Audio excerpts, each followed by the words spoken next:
Hi Steven, you're in Holland again.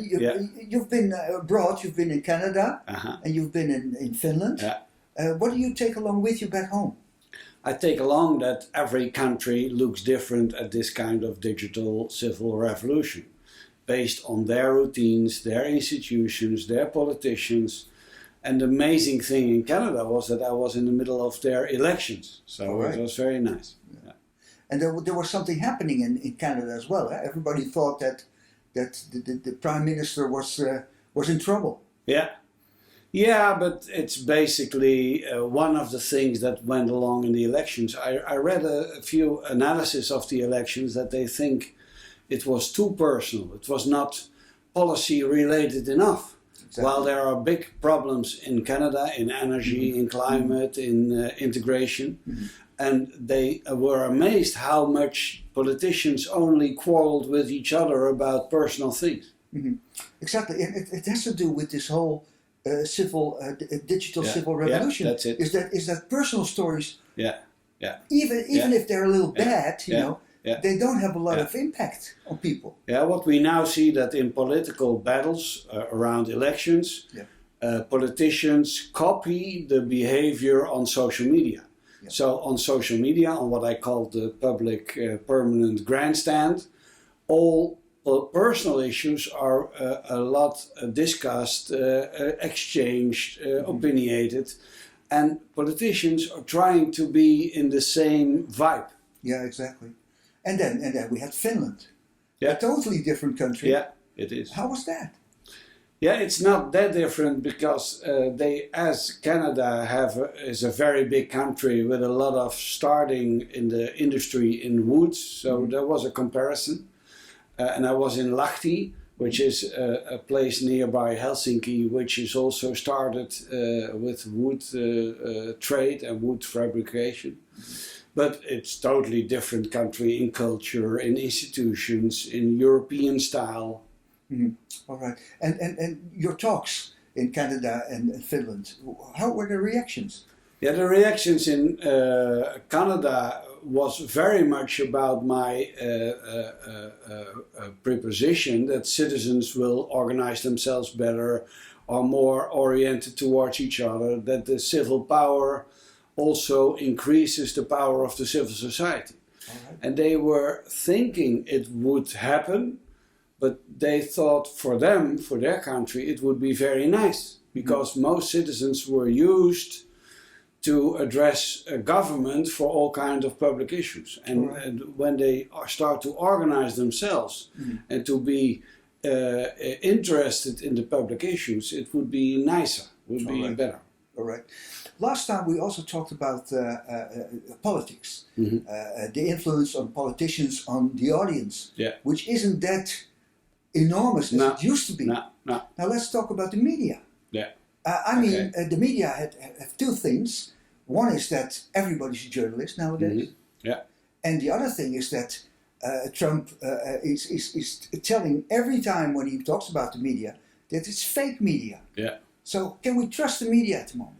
Yeah, maybe to start with your quote of Trump. Trump started talking about fake news after he became president. While he was campaigning, he probably originated himself a lot of fake news and a lot of fake facts and fake discussions. And then he was very glad about it because it used his campaign and it stimulated his campaign. So after he became president, he suddenly recognized that all kinds of journalists were much more independent than he thought they would, and he called it fake news. All right. But okay, that's a good answer. But let's look at the media itself these days. I mean, everybody's a journalist, isn't it?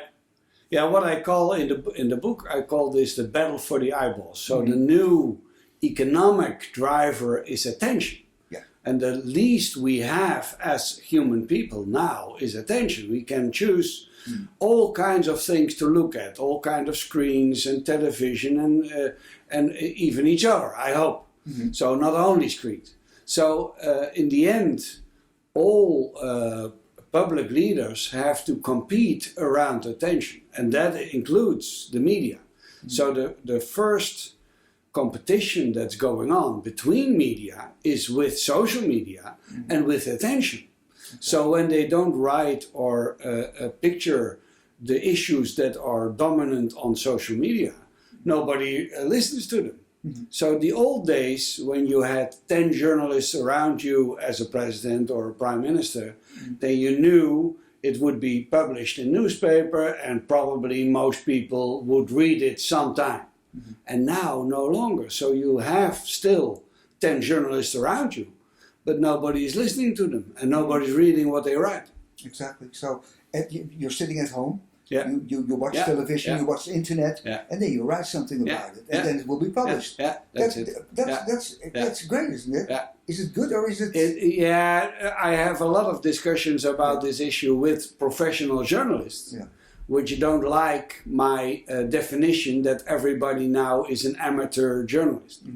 They think that they are professionals and people should read them more, and they do research around all kinds of public issues. And increasingly now, so the first time they were against my definition that everybody now is a journalist, they now start to tell me that they like the social media because on that they can see what citizens are really interested in or what is happening on the streets or happening in the neighborhoods. So I now hear from them that it even helps their profession because they now know what to research and what to write about, and they start doing that more professionally than in the early days. So that's very nice. And maybe there's a tendency amongst journalists to be better. You know, more in-depth stories and stuff like that.